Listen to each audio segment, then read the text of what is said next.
Fiona, I'm sitting here kicking myself at the moment because I forgot one very small but extremely important detail. When you make the alignment line, I'm going to go and pick up my tool because I need to illustrate this, and you put your alignment line in, and I think in the video I said to drop it from here down to here. That one. Get in there. Okay. And change the color to dark blue. So let's highlight it and give it dark blue. Okay. Now I need to duplicate that straight away. So I go to edit, duplicate.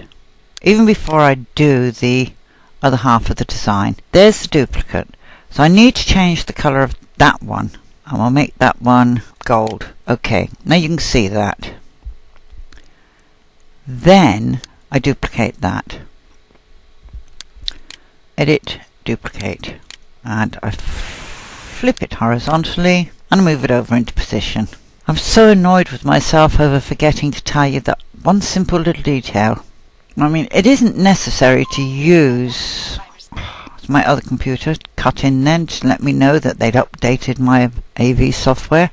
Right, that's not quite in the right position. There we go. Move it back 1/10. There it is. Right, now before you combine it, you combine the alignment marks to their respective halves. This is what I forgot to mention. I said about lengthening the stitch, I said about everything else, and I totally forgot to say to you, you must align your alignment marks to their respective halves. Otherwise, when you combine them, or you get the other hoop in, you end up with both alignment marks stitching in the first hooping, and that's a total waste of time. So we'll just carry it through again, go into combine, bring down the second hoop, move the second hoop into position, and I've already forgotten where the center of the first hoop was. I've got to drop this down in scale. Right, it's sitting right on the cusp of that. So there's my center line mark. Where did that go? Undo.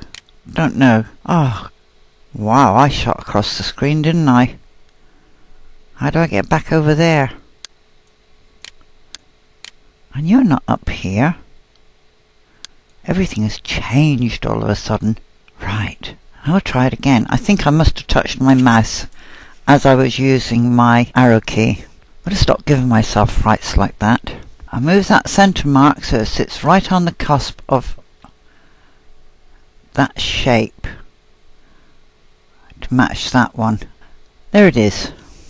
Okay, then of course I come back out of combine, and if I now go and save this file, save as Jeff, Fiona,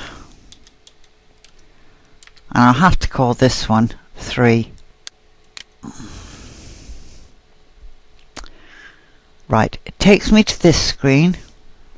Okay, you didn't have to go quite so quickly. And you can see in the hoop number 1, there's the blue alignment mark and the program's alignment marks. 1, 2. Then we go to number 2. There's the alignment marks for the program. 1, 2, and they line up on your red ones. And there is the yellow alignment mark in this hoop. And that's what's important, because in the previous hoop, the previous design rather, they would both have been in that hoop. So I'm going to tell that save all now.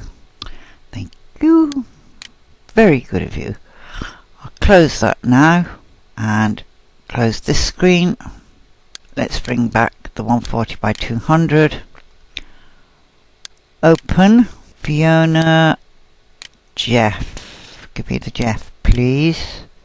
Thank you. Now, I want Fiona 3-1. Open.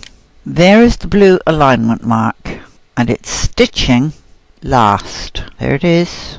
Okay. So I'll click off that. I'm going to hide the hoop, go to embroidery, insert design. Fiona 3-2. Open. There's the design.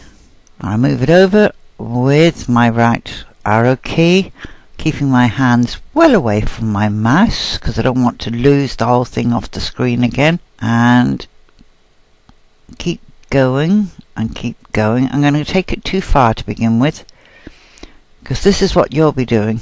You'll have your blue stitch on your fabric. You hoop up your stabilizer, nothing else, just your stabilizer, and you stitch the first alignment line here. Okay, now if you elect to use the Janome alignment marks, you stitch those. And where are they? They stitch first, and they fit over these that stitched last. Okay, but you stitch your alignment line first. Then you either use the thumbtacks pushed up through the back of your stabilizer, or if you've got it, some very, very fine pins, sellotape them in place so as they can't wobble around. Bring your fabric to the hoop and pierce the first stitch over that pin marking the first stitch of your alignment line, and then bring the last stitch over the top of the second pin at the end of your second alignment line on your stabilizer, and you pierce that. Then you very carefully spread your fabric, and if you're using sticky back, you just spread it straight onto the sticky back stabilizer. If you do as I do and you use a quilter spray, once you've got your pins in, you just very quickly spray your stabilizer. Nothing else, just the stabilizer. And then when you've got your fabric impaled on the pins so that the first stitches marry up and the last stitches marry up, you then very carefully spread your fabric out crossways down the length of the hoop, taking care not to rip your hands open with the pins, out diagonally, taking care not to stretch the fabric, and the same this way. When it's all in position, you take it back to your machine and it should start stitching over here, and it should end up with these pieces meeting. So let's bring those in to marry them up, and that's your design married up in the hoop. It's got to come over 1/10 more. That's it, and there will be your design multi-hooped. Right, now I've got to start the next video showing the owners of the 200E, or people who've only got a 100mm hoop, how they can take a quarter of a design and turn it into a big design. So I'm going to finish this video here, and I do apologize for forgetting to tell you that you must have your alignment lines grouped with your design that side. But when you get to the bit where I say, you know, make your alignment lines, move that one up so as it sits below the first one, that's the point at which you group them. And that's the bit that I forgot to mention in the previous video. Okay, I'm off.